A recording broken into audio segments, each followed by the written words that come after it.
여러분 지난 시간에 이어서요. 우리 지난 시간은 구조 활동을 얘기를 했잖아요. 이제 구급 활동 내용을 봅니다. 구급 활동은 앞서 뭐라고 얘기를 했죠? 지금 어떤 위험에 빠진 사람을 구조를 한 다음에 그 사람이 지금 예를 들면요, 막 의식이 없거나 아니면은 신체적으로 굉장히 위험한 상태예요. 그래서 그 증상을 악화되는 것을 방지하고, 그리고 그 사람을 위험한 상태에서 어떤 부상이나 질병 여기서 벗어나게 하기 위한 행위를 구급 활동이라고 하는 거 아닙니까? 그러다 보니까 구조와 구급은 확연하게 구분이 돼요. 그래서 구조대가 별도로 있다 그러면 구급대도 별도 있어요. 그게 바로 여러분 교재 210페이지에 나와 있는 그런 얘기라는 거 아닙니까? 이제 그러면서 봅니다. 210페이지에 뭐가 있었죠? 그거 보시면요, 구급대원의 자격 요건이 있었잖아요. 그거부터 한번 보도록 합니다.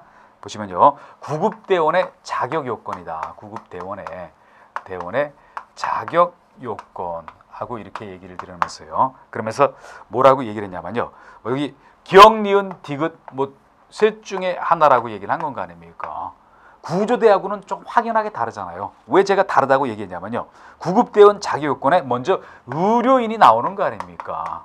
아무래도 이거는 뭐였죠? 부상 또는 질병에 의해서 굉장히 위험한 사람을 그 증상이 악화되는 거 방지하거나 그 위험한 상태에서 벗어나게 해주는 거. 그래서 어떤 전문 의료인한테 넘기기 전까지, 물론 여기서는 전문 의료인이 나왔지만요, 의료인이 돼 있고, 그리고 또 응급구조사 자격을 취득한 자, 그래서 응급구조사 자격이 있든지 아니면 전문 의료인이든지요, 아니면 뭐라고 했습니까? 어떤 국민안전처 장관이 실시하는 교육을 수료한 자, 이런 사람이 구급대원이 될 수 있다. 그러면서 의료인의 범위를 굉장히 넓게 잡았잖아요. 뭐라고 했습니까? 양의도 되고 한의도 되고 또 치과 의사도 되고 조산사까지도 범위를 넓혀놨어요. 물론 간호사는 당연히 될 거 아닙니까?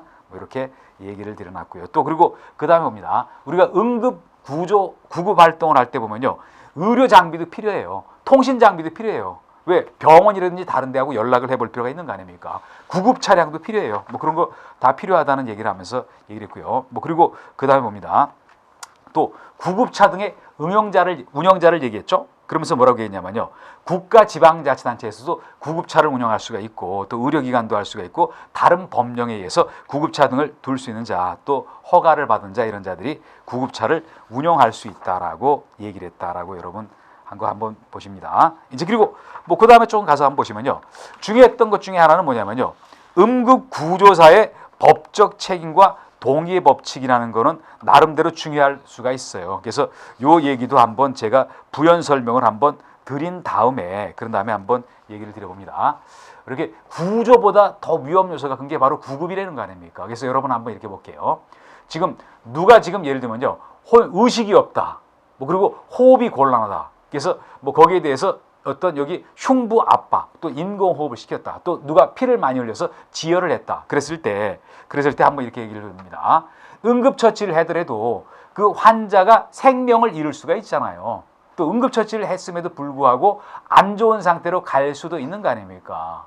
잘못하면 거기에 대해서 어떤 그 위험한 상태에서 빠진 사람 아니면 유가족이 어떤 이의를 제기할 수가 있어요. 그래서 큰 다툼이 생길 수밖에 없다는 거 아닙니까?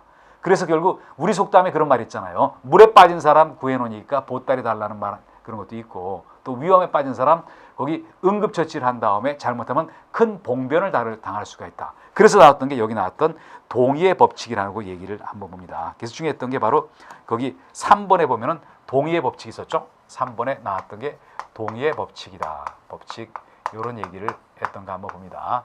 제가 여기서 한번 과거에서 봤던 드라마 얘기를 한번 제가 얘기 들어볼까요? 과거에 김태희 나오는 드라마에 하버드 인 러브라는 드라마가 있었어요. 그래서 김태희가 거기 드라마상에 하버드 의대생이었는데, 그런데 심장 어떤 여기 발작 증상을 일으키는 그 사람을 어떤 응급처치를 했는데 그 사람이 죽었었어요. 그래가지고 굉장히 지나가다가 발견했는데 굉장히 어려운 문제에 빠졌던 거 그 드라마에서 보셨을 겁니다.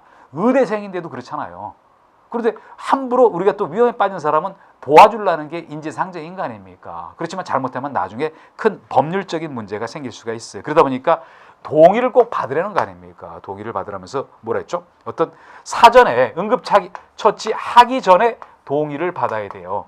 사후에 동의를 받는 거는 아니라는 거 아닙니까? 사전에 동의를 받으면서, 그러면서 뭐냐면요, 뭐 여기 이런 말 한 거 아닙니까? 잘못하면은 동의를 안 받고 있다가 법적인 문제 또는 폭력 행사로까지 나올 수가 있다라고 얘기를 드렸잖아요. 그래서 그런 얘기 중요하다는 얘기를 드렸고요. 그러면서 여기 있잖아요. 동의에 대해서는 어떠냐면요. 동의에 대해서는 명시적 동의를 받으라는 게 이게 원칙이에요. 왜냐면요. 뚜렷하게 이거는 뚜렷하게 의사 표시에 의한 동의를 우리가 명시적 동의라고 얘기를 한다는 거 아닙니까? 그래서 예를 들어 볼게요. 내가 지금 상태가 위험한 빠진 사람이 있어요. 뭐 호흡이 좀 곤란하거나 아니면 뭐 골절이 됐거나 뭐 어떤 피를 많이 흘리거든요. 그래서 그 사람한테 제가 이러이러한 방식으로 응급처치를 해도 되겠습니까? 하고 물어봤을 때 그 사람이 네 그렇게 해주세요. 아니면은 말하기 곤란하면은 끄떡끄떡 한다든지 그게 바로 명시적 동의라는 거 아닙니까? 묵시적 동의하고 달라요. 묵시적 동의는 어떤 거냐면요. 어떤 사안이 굉장히 급박하고 그 사람이 동의를 할 만한 그런 상태가 정신 상태가 아니에요. 몸 상태가.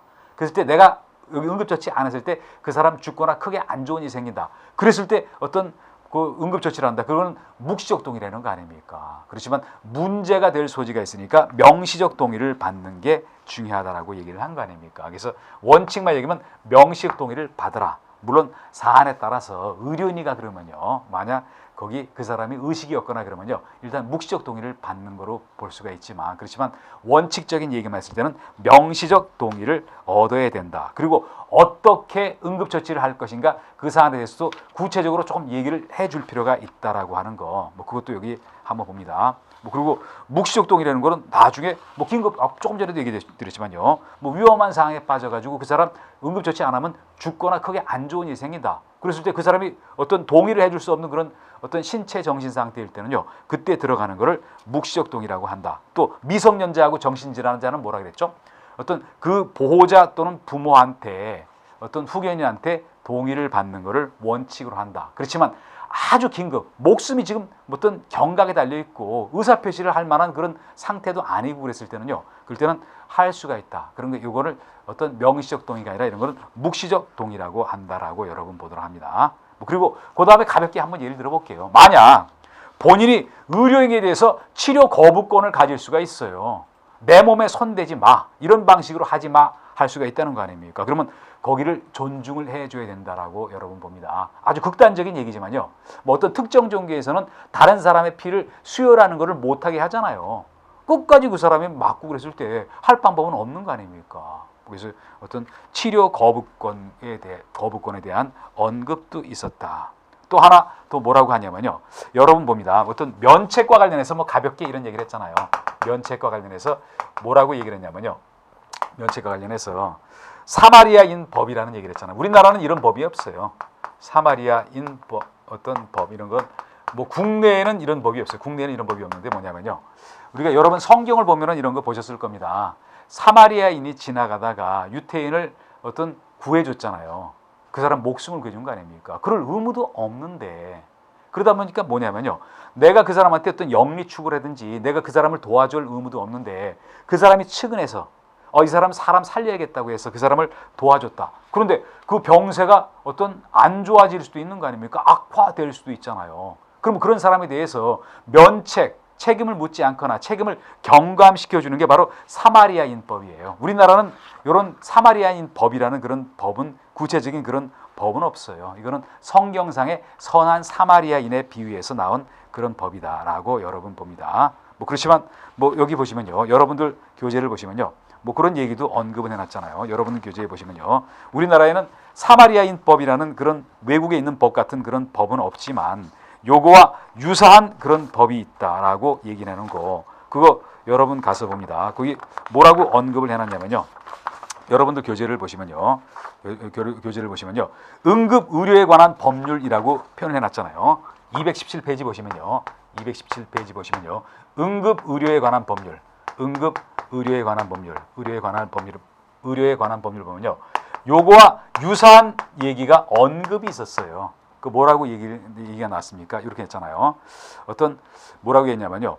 어떤 생명의 위험, 심신상의 중대한 위해 또는 증상의 현저한 악화를 방지하기 위해서 어떤 응급 의료를 했는데 그 응급 환자가 사상에 이른 경우에 어떤 그 응급 의료 행위자에 대해서 중대한 과실이 없다 그러면요. 어떤 그 정상을 참작해 해서 형을 감경하거나 면제할 수 있다. 이런 게 어떤 이 응급 의료에 관한 법률에서 일부 언급을 여기 하고 있다라고 얘기를 했거든요. 뭐 그렇지만 결국 뭐냐면요.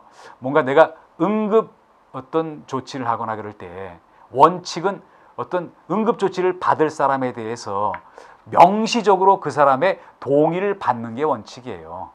그런 얘기가 뭐 여기까지였는데, 근데 한번 좀 다시 한번 정리를 한번 해봅니다.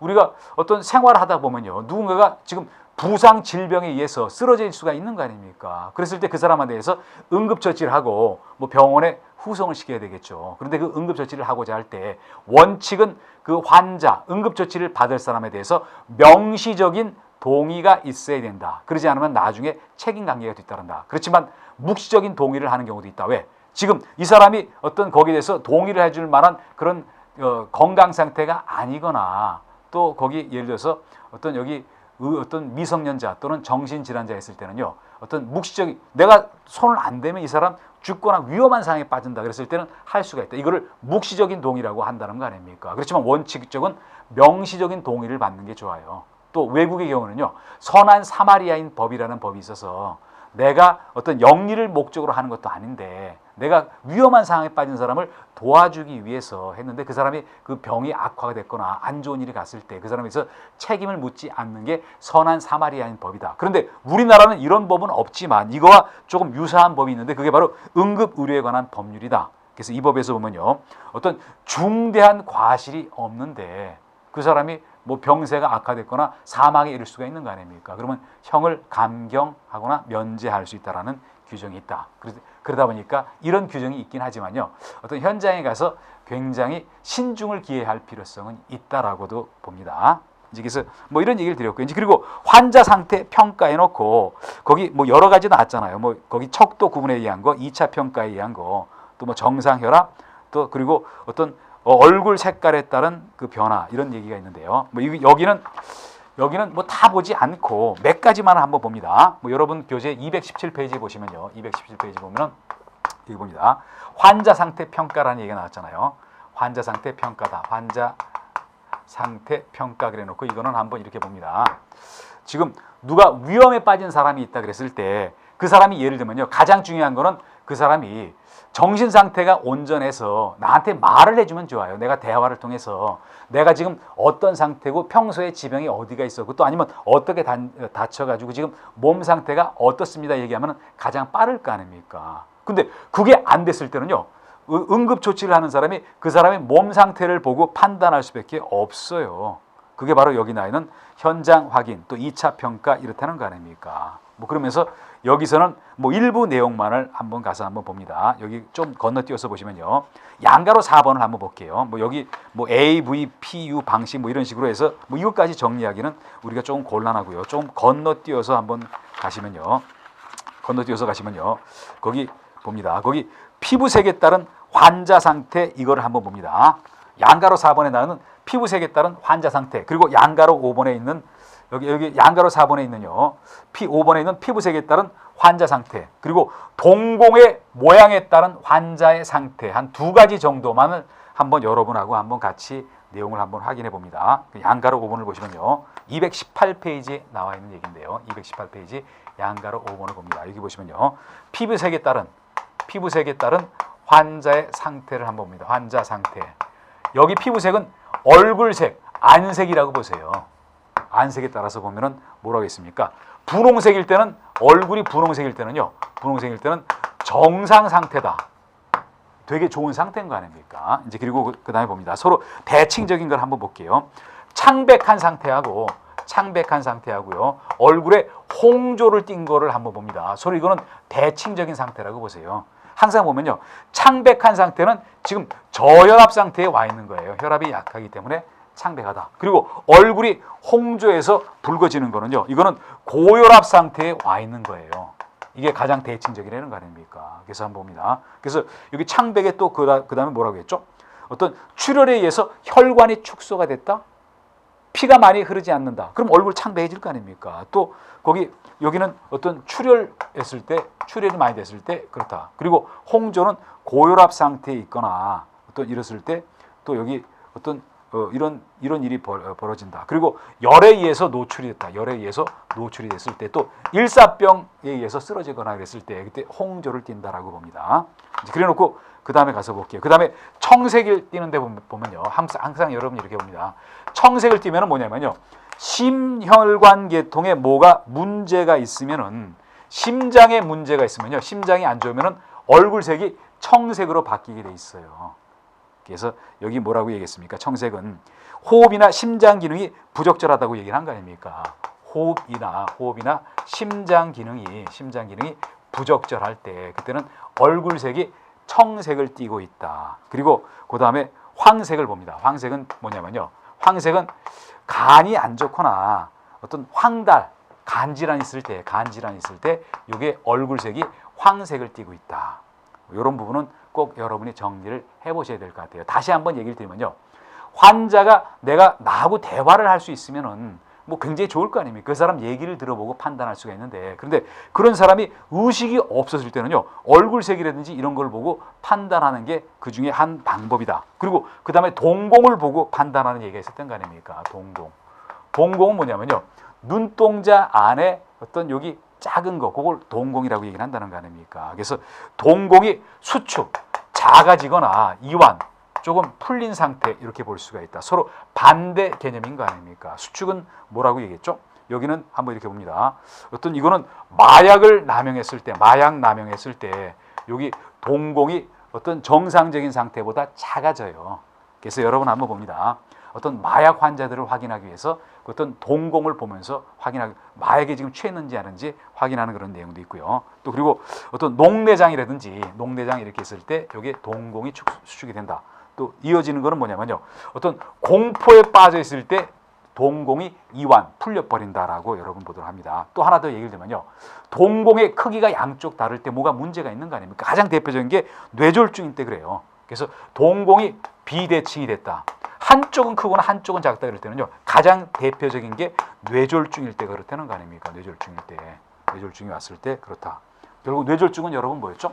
뇌혈관이 터졌거나 아니면 뇌에 피가 제대로 어떤 맥혀가지고 피가 제대로 안 공급되면요. 그때 일어나는 게 바로 뇌졸중인 거 아닙니까? 그러면 주로 특징이 뭐냐면요. 반신불수 증상이 와버려요. 그러다 보니까 눈동자까지도 양쪽이 대칭이 안 된다. 그게 바로 동공 모양과 원인과 관련해서 했던 얘기를 여러분한테 한번 얘기를 드렸고요. 이제 그리고 그 다음에 또 일부 한번 건너갑니다. 뭐 나머지 얘기 복잡한 얘기는 한번 가서 한번 빼버리고요. 그리고 이제 그 다음에 가시면요. 그 다음에 좀 많이 건너뛰어서 동상 관련되는 얘기를 한번 드려볼게요. 동상도 1도 동상서부터 해서 또 몇 가지 또 여기 4도 동상까지 있다라고 봅니다. 그래서 그거는 221페이지에 나와 있거든요. 221페이지 보시면요. 221페이지 보면 동상과 관련해서 1도 동상도부터 2도, 3도, 4도 이렇게 구분된다라고 봅니다. 그래서 1도 동상은 뭐라 했죠? 붉게 반적했다 그랬죠? 붉게 발적했다 그랬죠? 이거는 뭐냐면요. 빨갛게 됐다는 얘기라고 하는 거 아닙니까? 빨갛게 됐다. 여기를 발적이라고 얘기한다. 그러면서 이거는 그냥 가벼운 정도, 피부가 빨갛게 된 정도에서 머물고 수포가 생기지 않으면 1도예요. 근데 수포가 발생했다. 이게 2도 동상이라는 거 아닙니까? 여기서 말하는 수포라는 건 물집을 얘기해요. 물집을 얘기하거든요. 꼭 화상도 요구하고 비슷하게 나거든요. 이게 바로 어떤 2도 동상이다. 그런데 그 다음에 봅니다.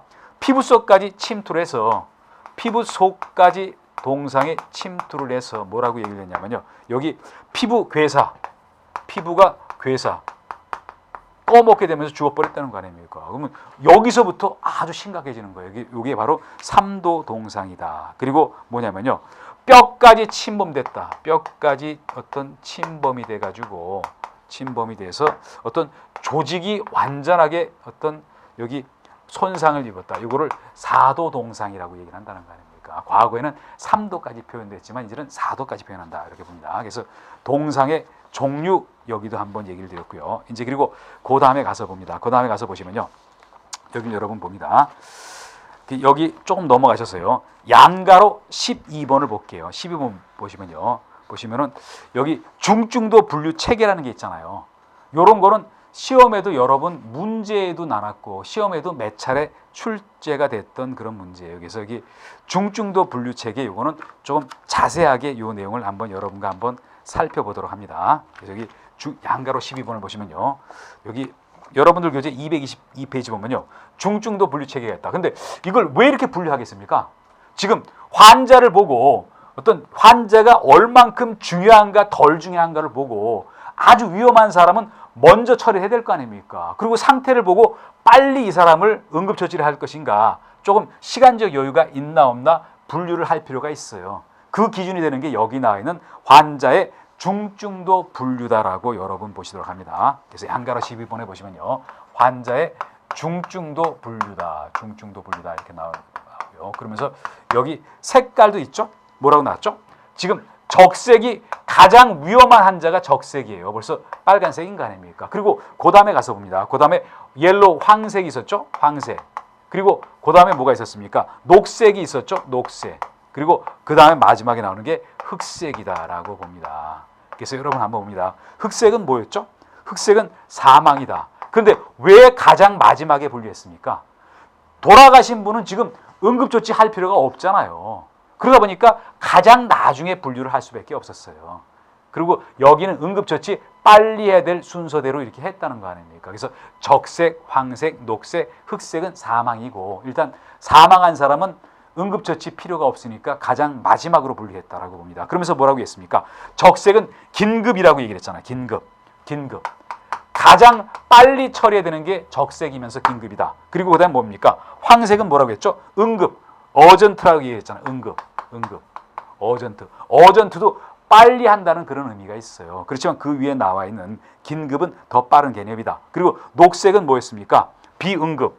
어떤 응급 구조 환자는 아니다. 그래서 여기 비응급이라고 얘기를 했다는 거 아닙니까? 비응급 이렇게 얘기했다. 그래서 긴급 구조 환자는 뭐였죠? 한번 여기 여러분 봅니다. 왜 긴급인가 한번 봅니다. 기도라든지 기도에 문제가 있고 호흡에 문제가 있다. 그러다 보니까 긴급이다. 왜 그렇습니까? 숨을 못 쉬게 되면은 우리가 한 5분 이내에 사망에 도래해요. 벌써 한 4분 이상 넘어가 버리면요. 뇌손상이 오기 시작해요. 물론 길게 가면은 한 10분까지 가지만요. 일단 4분, 5분 이상 되면은 뇌손상이 일어난다는 거 아닙니까? 그러다 보니까 이 사람은 빨리 처리해야 된다. 기도라는 거는 숨구멍을 얘기한다는 거 아닙니까? 숨구멍을 얘기하는 거거든요.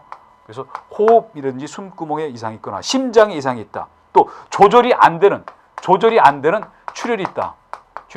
이렇게 봅니다. 우리가 체내에 있는 혈액의 약 25% 정도가 손실이 되죠. 그러면 사망에 이르게 돼 있어요. 벌써 10% 이상만 15%만 넘어가도 그 의식을 제대로 찾을 수가 없어요. 그러다 보니까 이런 사람은 빨리 처리해야 되다 보니까 긴급이고 색깔은 여기 적색이다. 그리고 황색을 봅니다. 황색은 요거보다는 시간이 좀 덜 여유가 있는 거 아닙니까? 뭐랬죠? 척추 손상이 왔다. 척추 손상이 왔다. 물론 기도, 호흡 중단이라든지 출혈, 과도한 출혈보다는 어떤 긴급도는 조금 떨어지는 거 아닙니까? 그러다 보니까 응급이라고 얘기했어요. 그리고 주요 골절 같은 거, 골절 이거는 어떤 응급 환자는 맞지만 긴급 여기보다는 조금 순서가 조금 한 단계 미치다. 그리고 녹색을 봅니다. 녹색은 뭐라 했죠? 경상의 합병증 같은 걸 얘기한 거 아닙니까? 합병증이 없는 골절이라고 했잖아요. 어떤 경상의 골절을 얘기한 거 아닙니까? 척추 손상은 굉장히 중요해요. 이거 어떤 다발성 주요 골절은 이거는 응급이지만 경상의 골절 이거는 여기 비응급에 해당된다. 그리고 여기는 사망 이런 거는 어떤 중증도 분류할 때 가장 돌아가신 분이니까 가장 늦게 한다. 그래서 여기 나와 있는 중증도 분류 체계 4단계는요. 뭐 여기 그런 문제도 한 번씩 나왔었어요. 한번 제가 얘기 들어봅니다. 어떤 기도, 호흡, 심장 이상 뭐 이런 조절이 안 되는 출혈 환자는 어떤 색깔로 어떻게 분류하냐. 그러면서 적색, 황색, 녹색, 흑색 또는 긴급, 응급, 비응급, 사망 어떻게 구분하는가 이렇게 물어보는 단편적인 문제가 과거에 몇 번 나왔었다는 거죠. 뭐 그래서 여기를 한번 얘기를 드렸고요. 이제 그리고 그 다음에 가서 봅니다. 나머지는 뭐 그냥 뭐 가볍게 한번 넘어가 보고요. 그리고 환자 구조하고 운반 그랬는데 여기는 어떤 뭐 조금만 제가 한번 얘기를 드려볼게요. 뭐 다 보실 필요는 없고 한번 얘기를 드려봅니다. 한 사람이 환자를 구조해서 운반하는 경우도 있고 그리고 두 사람이 하는 경우도 있는 거 아닙니까? 각각 그때마다 조금 달라요. 근데 1인 구조할 때는요. 사람을 부축한다. 또 안아가지고 운반한다. 또 어깨 동무를 해서 간다. 또 어떤 들쳐 메고 간다. 이게 바로 1인 구조법인 거 아닙니까? 그리고 2인 구조법의 가장 대표적인 건 뭐냐면요. 내손 안장법. 두 사람이서 손이 4개일 거 아닙니까? 그래서 안장을 만들어 놓고 거기 실어 놓는 거. 이게 바로 2인 어떤 운반법의 가장 대표적인 것이다라고 여러분 한번 얘기를 드려봤거든요. 이제 그리고 그 다음에 갑니다. 혼수 상태에 있을 때 응급처치와 관련되는 얘기가 나왔잖아요. 여기는 한번 차분하게 몇 가지를 얘기를 드려봅니다. 여기 보시면요. 225페이지를 보시면요. 225페이지를 보시면요. 뭐라고 나왔냐면 혼수 상태 시 응급처치 관련되는 얘기였어요. 그래서 여기 봅니다. 혼수 상태라는 건 결국 뭡니까? 의식이 없는 거를 얘기해요. 이때는 굉장히 중요하다는 거 아닙니까? 환자가 의식이 있으면요. 그 사람한테 상태라든지 이런 거를 물어볼 수가 있어요. 대화를 나눌 수가 있어요. 그런데 그 사람이 의식이 없었을 때는 어떤 대화를 나눌 수도 없고 그 사람의 정확한 상태를 알 수가 없다 보니까 위험 요소가 굉장히 커요. 또 빨리 의식이 돌아오도록 조치를 해야 된다는 거 아닙니까? 뭐 가장 중요했던 건 뭐냐면요. 먼저 그 사람의 기도, 숨구멍이 맥혔나 안 맥혔나 이걸 한번 보셔야 돼요. 그래서 여기 봅니다. 뭐 그러면서 거기 양가로 이걸 보면요. 응급처치와 관련해서 구체적인 얘기가 있었잖아요. 그래서 이 얘기를 한번 봅니다. 첫 번째 뭐라고 했습니까? 기도를 열어준다는 얘기했잖아요. 기도를 열어준다. 여기서 기도라는 거는 숨구멍을 얘기를 한다는 거 아닙니까?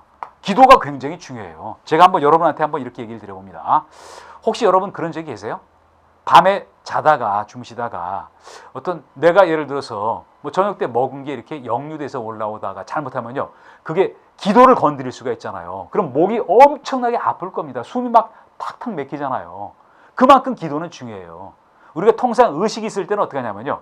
어떤 음식을 먹어도 기도 쪽으로는 안 가요. 식도 쪽으로만 가거든요. 근데 뭐 자다가 보면 잘못하면 걸릴 수도 있거든요. 또 의식이 없다 보면요. 내가 의식을 잃으면서 쓰르면서 구토를 하면서 토사물이 올라와 가지고 그 토사물이 기도를 막고 있을 수도 있어요. 여러분 잠깐만 기도를 막아도 엄청나게 고통스러울 겁니다. 시간이 좀 길어지면 목숨을 잃을 수가 있어요. 그러다 보니까 응급처치할 때 가장 중요한 건요. 기도 개방 이게 가장 중요하다는 거 아닙니까? 또 제가 한 가지 더 얘기를 드려볼까요? 어떠냐면요. 과거에 여러분 이런 거 기억나십니까? 과거에 지금 미국의 아버지 부시 대통령이 일본을 방문했는데 그때 뭐냐면요. 일본 정상과 또 어떤 고위직 사람들과 같이 만찬을 하면서 이렇게 졸도를 한 적이 있었어요. 졸도를. 나중에 깨어났지만요. 그래가지고 엄청나게 거기서 시끄러웠었어요. 외국 정상이 왔다가 만찬 중에 쓰러져가지고 뭐가 신체에 무슨 이상이 생기면 큰일 날 거 아닙니까? 신변에. 그래서 뭐 인공호흡하고 해서 금방 깨어났지만요. 그만큼 우리가 어떤 기도에 뭐 걸리거나 그럴 때 위험하다라고 얘기를 드릴 수가 있어요. 그리고 두 번째 뭐라고 했는데 기도를 먼저 개방을 시켜서 어떻게 하냐면 하나 더 얘기를 들면요. 어떤 여기를 입을 열어본 다음에 어떤 기도를 막고 있는 게 있으면 손가락으로 훑어내야 되고요. 또 경우에 따라서는 혀가 기도를 막고 있을 수도 있어요. 그래서 혀를 당겨놔야 되고요. 두 번째 호흡이 없다면 만약 호흡을 하지 못한다면 인공호흡에 들어가라는 얘기를 여기서 했다는 거 아닙니까? 인공호흡 한다 이렇게 봅니다. 그리고 그 다음에 봅니다. 세 번째 보면은 경추 손상이라는 게 얘기했잖아요. 경추 손상. 경추가 뭐냐면요. 이게 목뼈 이렇게 보도록 합니다. 목뼈를 우리가 경추 손상이잖아요. 한번 얘기를 들어봅니다. 이런 거를 경추라고 그러는데 목뼈가 부러지거나 그러면요. 이 밑으로 전부 마비가 와버려요. 그만큼 중요한 게 경추고 목뼈라는 거 아닙니까? 요게 만약 목뼈, 경추 손상이 있으면요. 이 사람을 어떤 이동을 시키면 안 돼요. 이동을 시키면 안 되고 그냥 가만히 내버려둬야 돼요. 내가 이 경추와 관련되는 전문가가 아니면요. 함부로 옮겨놓으면 안 된다는 거 아닙니까? 그래서 이게 중요하게 그 얘기를 드렸고요. 그리고 그 다음에 뭐라고 했냐면요. 뭐 그리고 한 요 정도까지만 한번 봅니다. 요 정도까지 중요한 얘기인데 한번 다시 얘기를 드려볼게요. 응급처치 중에 어떤 숨구멍을 막혀 있는지 아닌지 개방을 해야 된다. 또 어떤 호흡이 지금 중단돼 있으면요. 숨을 못 쉬면은 그 산소 공급이 안 될 거 아닙니까? 그랬을 때는 인공호흡을 시킨다. 뭐 구강대 구강 또는 구강대 비강법으로요. 또 그리고 그 다음에 뭐가 있었냐면요. 경추, 목뼈에 손상이 왔을 때 거기 이동을 시키면 안 된다. 더 큰 무리가 생길 수가 있다. 이런 게 응급처치의 가장 대표적인 방법이다라고 얘기를 드리고요. 이제 그리고 그 다음에 봅니다. 또 우리가 인공호흡법에 대해서 나왔잖아요. 구강대 비강 또 구강대 구강. 요거는 한번 이렇게 봅니다. 여기 보면요. 여기 보시면은 여기 226페이지에 나오는 그런 얘기인데요. 인공호흡의 구강 대 비강법, 또 구강 대 구강법 그렇잖아요. 구강 대 구강법. 여기 구라는 거는 입을 얘기하는 거고 비는 코를 얘기하는 거예요. 그래서 뭐냐면요. 우리가 입을 해서 어떤 환자의 입을 막고 코로 입을 대서 불어넣는 거. 입과 코가 연결되는 거 아닙니까?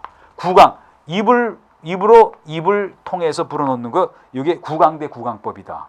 그래서 그 사람의 상태에 따라서 내가 입을 이용해서 코로 바람을 어떤 공기를 불어넣을 수 있고 내가 입을 통해서 상대방 환자의 입으로 공기를 불어넣을 수가 있어요. 그래서 각각 구강 대 비강법 또는 구강 대 구강법이다라고 얘기를 했다는 거 아닙니까? 여기까지가 이번 시간에 우리가 다룬 어떤 이론적인 부분이고요. 그리고 여러 번 가서 봅니다. 가서 보시면요. 227페이지서부터는 문제를 일부 다루고 있잖아요. 문제를 일부 다루는데 그때 앞서도 얘기했지만요. 지금 우리가 기본서에 있는 문제는 나중에 문제집에 다른 풍부한 문제와 같이 섞여서 그대로 들어가 있어요. 그러다 보니까 이 문제를 뭐 다 볼 필요는 없고 한 몇 가지만 여러분과 같이 한번 풀어보도록 합니다. 몇 가지만 한번 보고요. 그리고 마치도록 할게요. 여기서 한번 여러분 봅니다. 1번 문제는 1번이니까 한번 풀어볼게요. 1번에 보면요.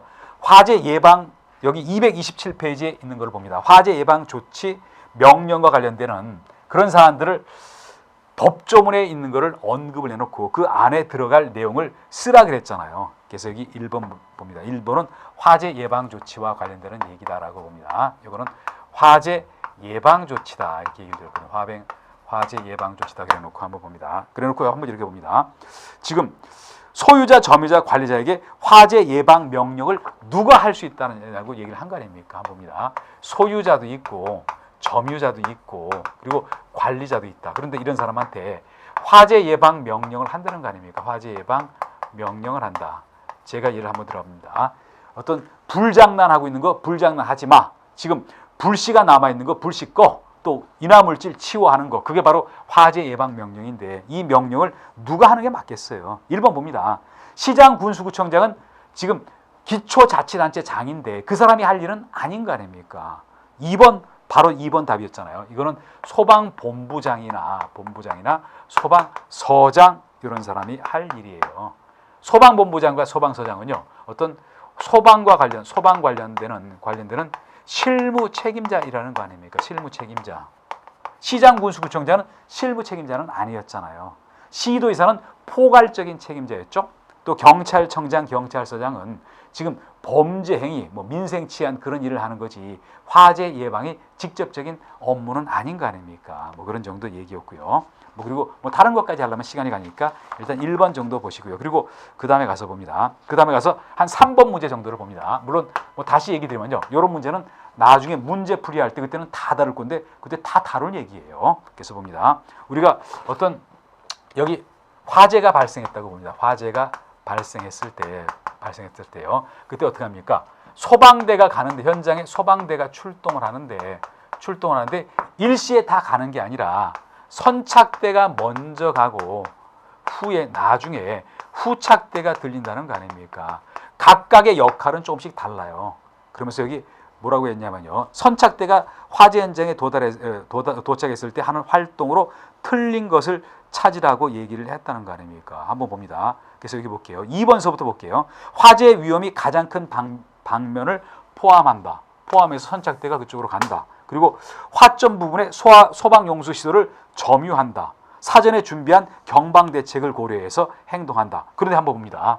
그 다음에 뭐라고 나왔죠? 비화경계인데 비화는 뭐였습니까? 어떤 불이 화재가 발생했다가 불씨가 날아다니는 거예요. 이거 막지 않으면 또 딴 데 불 붙을 거 아닙니까? 그리고 수선, 불을 끄기 위해서 물을 많이 썼는데 거기에 따라서 어떤 손실이 간다. 이거는 직접적으로 현장 가서 바로 인명구조나 불을 끄기 위한 활동이 아니다 보니까 이거를 후착대 활동이라고 그러지 선착대 활동은 아니라는 거 아닙니까? 비화 경계 또 여기 수선 방지는 그랬거든요. 그래서 답이 여기 3번에 1번이었다라고 봅니다. 물론 나머지는 여러분 나중에 문제풀이 할 때 다 하고 이거보다 풍부한 문제로 같이 다룰 문제니까요. 일단 일정 부분 건너뛰어 봅니다. 이제 그리고 조금 더 가서 한번 보시면요. 나머지는 다 문제풀이할 때 다 거칠 그런 내용들이에요. 이제 그러면서 여기를 봅니다. 9번 좀 건너뛰어서 9번 문제를 봅니다. 9번 문제에 뭐라고 나왔죠? 피난기구를 설치해야 될 특정 소방 대상물로서 적절한 것은 이야기했잖아요. 피난기구라고 얘기를 드렸는데요. 피난기구는 뭐냐면요, 뭔가 재난을 피하기 위한 그런 기구라는 거 아닙니까? 그래서 가장 대표적인 게 뭐였죠? 대표적인 걸 한번 들면요, 이거는 공기 안전 매트도 여기 있어요. 매트도 있고요. 또 뭐가 있냐면요, 그 미끄럼틀이라든지 미끄럼틀 같은 거, 뭐 이런 어떤 뭐 완강기 뭐 그런 것도 있어요. 완강기 이런 따위도 있거든요. 이게 바로 피난기구인데, 그런데 한번 봅니다. 어떤 피난기구는 원칙만 얘기하면요, 원칙만 얘기하면은 전층에 설치하는 게 맞아요. 그렇지만 예외가 있다는 거 아닙니까? 예외가 없었죠? 피난층에는 설치를 안 해도 돼요. 또 1층과 2층에 설치를 안 해도 돼요. 또 11층 이상 설치를 안 해도 돼요. 그 이유를 봅니다. 피난층은 출입구 열고서 바로 지상으로 가는 층인 거 아닙니까? 1층과 2층은 뛰어내려도 사람이 죽지는 않아요. 11층 이상은 뛰어내려도 거기 피난기구가 있다 하더라도 위험하다. 그러다 보니까 여기 뭐였습니까? 가장 합당한 거는 9번에 4번이잖아요. 나머지는 여기에 해당되는 건 아닙니까? 뭐 그런 정도 얘기를 보십니다. 그리고 나머지는 뭐 어떤 이론 강의할 때 다 얘기를 드린 거지만, 또 문제풀이 할 때 겪을 거니까 뭐 한번 요 정도 선만 보세요. 문제풀이 할 때 다 하실 얘기고요. 이제 그리고 그 다음에 가서 봅니다. 그 다음에 좀 가셔서 보시면요, 이렇게 했던 것 중에서 한번 봅니다. 15번 문제를 볼게요. 15번에 뭐라고 나왔습니까? 구조대 편성 및 운영권자로 합당한 것을 찾으라는 얘기. 15번에 1번인 거 아닙니까? 15번에 1번. 뭐 지난 시간에 했던 그런 얘기네요. 15번에 1번인데 뭐였죠? 우리가 구조대는 뭐였습니까? 어떤 위험한 상황에 빠진 사람을 안전한 곳으로 어떤 데리고 나오는 거, 구출하는 걸 구조대라고 얘기하는 거 아닙니까? 근데 이걸 누가 편성하고 운영했죠? 국민안전처 장관, 그리고 소방본부장, 그리고 소방서장이 그랬다라고 여러분 정리합니다. 본부장과 서장은 실무 책임자잖아요. 그리고 국민안전처 장관은요, 소방과 관련되는 기관의 장인 거 아닙니까? 소방 관련되는 게 국민안전처로 흡수됐기 때문에 여기 국민안전처 장관, 본부장, 서장하고 하는 게 맞아요. 그래서 바로 15번에 1번이고, 소방대장은 왜 안 됐죠? 소방대장은 어떤 화재 현장에서 소방대를 지휘하는 자. 그러다 보니까 뭐냐면요, 소방 간부이기만 하더라도 소방대장이 될 수가 있어요. 그래서 합당한 거는 15번에 1번이었다라고 여러분 정리를 저하고 같이 한번 해 보시고요. 이제 그리고 그 다음에 또 조금 가서 한번 봅니다. 그 다음에 가셔가지고 보시면요, 그 다음에 뭐 일부 내용들을 좀 건너뛰고서 한번 가봅니다. 건너뛰고서 한번 가서 보시면요, 여기 19번 문제를 볼게요. 응급처치원이 지켜야 될 사안으로 여기 가장 잘못된 것을 찾아라. 이게 바로 19번 문제였는데 봅니다. 19번 문제였는데요. 19번 문제인데 여기 봅니다. 19번 문제인데 봅니다. 여기 19번에 응급처치원에 지켜야 될 자세로서 잘못된 것을 찾아라. 이게 바로 19번 문제였는데요. 19번은 응급처치원과 관련되는 그런 내용이다라고 봅니다. 그러면서 한번 봅니다. 1번에 볼게요. 1번에 보시면요, 처치원 자신의 안전을 확인한다. 이거는 맞아요. 왜냐하면요, 응급처치원이 안전 확보돼야지 사람을 어떤 응급처치할 수가 있는 거 아닙니까? 그래서 맞는 얘기고요. 또 2번을 봅니다. 그래서 1번 맞는 얘기고 2번도 봅니다. 2번 봐서 보면 뭐라고 되어 있죠? 환자나 부상자에 대한 생사 판정을 하지 않는다. 2번도 옳은 지문이에요. 그 이유를 제가 한번 얘기를 드려봅니다. 왜냐하면요, 응급처치원은 전문 의료인이 아니기 때문에 사람의 생사 판정을 하지 말라고 돼 있어요. 왜 그러는지도 제가 한번 예를 들어봅니다. 우리가 볼 때는 뭐냐면요, 일반적인 사람을 봤을 때는 그 사람 사망했다고 생각할 수도 있어요. 그렇지만 그렇지 않은 경우도 있어요. 호흡이 끊긴 상태에서 경우에 따라서 뭐 비교적 한 7, 8분, 10분 정도까지 생명이 붙어있는 경우도 있다는 거 아닙니까? 그러다 보니까 전문 의료인이 아닌 응급처치원은 어떤 사망 판정을 하지 않는다. 그리고 3번을 봅니다. 3번 여기서 틀려가지고 답이 되는데 봅니다. 여기 3번에서 뭐라 했죠? 본인의 능력 한도 내에서 의약품 등을 사용해서 최대한 응급처치를 해야 된다. 결국 뭐냐면 이거 틀렸거든요. 왜 틀렸냐면요, 어떤 전문 의료인이 아니기 때문에 이 말이 자꾸 나온다는 거 아닙니까? 의약품 사용을 안 하는 거를 원칙으로 하고 있어요. 그렇지만 예외 정도 한번 봅니다. 그 사람이 심장 질환이 있어요. 그래서 그 약을 먹으면 일단 거기서 벗어나요. 그래가지고 그 사람이 움직이는 뭐하지만요, 내 주머니에 심장약인데 나한테 어떤 주십시오. 그런 건 할 수가 있지만 뭐 의약품을 이거저거 사용하는 거 그건 안 된다는 거 아닙니까? 그래서 여기 3번에 틀렸고요. 4번은 맞는 얘기였잖아요. 봅니다. 어디까지나 응급처치에 그치고, 왜? 응급처치는 뭐냐면요, 그 사람이 아주 위험한 상태에서 벗어나게만 해주고 악화되는 거 방지하는 거예요. 그 다음은 전문 의료인한테 처치를 맡겨야 돼요. 그래서 어떤 위험한 상태만 벗어나게 하고 그 다음에 해야 될 거는 전문 의료인한테 맡긴다. 틀린 거는 19번에 3번 지문만이 틀렸다라고 여러분 한번 보시고요. 이제 그리고 20번 마지막 문제를 잠깐 한번 설명을 드려봅니다. 20번 같은 거는 뭐냐면요, 여러분이 지하철 타고 다니시면서 여기 30대 2라는 거는 한 번씩 화면에 보셨을 거예요. 아마 기억을 한번 되새겨 보도록 합니다. 20번 흉부 압박과 공기 유입 비율이라고 얘기를 한 건 아닙니까? 여기 봅니다. 여기 30번의 표현이 이렇게, 20번의 표현이 이렇게 했잖아요. 흉부 압박과 and 공기 유입 비율. 표현은 이렇게 했는데 공기 유입 비율. 요거를 한번 얘기를 드려봅니다. 지금 여러분들이 뭐 어떤 소방 공무원이 되려고 그러는데요, 뭐 일반적인 시민 생활을 하면서도 이런 일이 많이 있을 겁니다. 누군가가 지금 호흡곤란으로 쓰러졌어요. 지금 호흡이 멈췄어요. 상태가 아주 미약하거나 멈췄어요. 그랬을 때 어떻게 합니까? 흉부 압박을 하잖아요. 팔꿈치 펴가지고 그 사람 흉부를 세게 눌렀다가 떼주고 눌렀다가 떼주고 하는 거 아닙니까? 이게 바로 흉부 압박이잖아요. 근데 이거를 30번 했을 때 하고 뭐냐면요, 그 사람 어떤 입에나 코에다 대놓고 인공호흡, 바람을 불어주잖아요. 그게 바로 이거라는 거 아닙니까? 비율을 30번 한 다음에 2번 정도 비율을 하는 거예요. 제가 한번 예를 들어봅니다. 어떤 사람이 지금 어떤 호흡이 중단되거나 해서 쓰러져 있어요. 그래서 흉부 압박으로 해서 팔꿈치 피고 세게 눌렀다가 폈다 30번 하고, 그리고 그 사람 입에다 대고 내 입을 대고요, 바람을 하고 불어주는 걸 2번, 30번 하고 이거 2번 하는 비율, 30대 2의 비율로 한다는 이 얘기예요. 그래서 여러분 보시면요, 지금 지하철 타고 다니면서요, 요새 보면은 이거와 관련되는 그런 화면이 떠요. 30대 2로 하라는 거 한 번씩 많이 보셨을 겁니다. 그래서 이런 거를 문제에 집어넣어 놨거든요.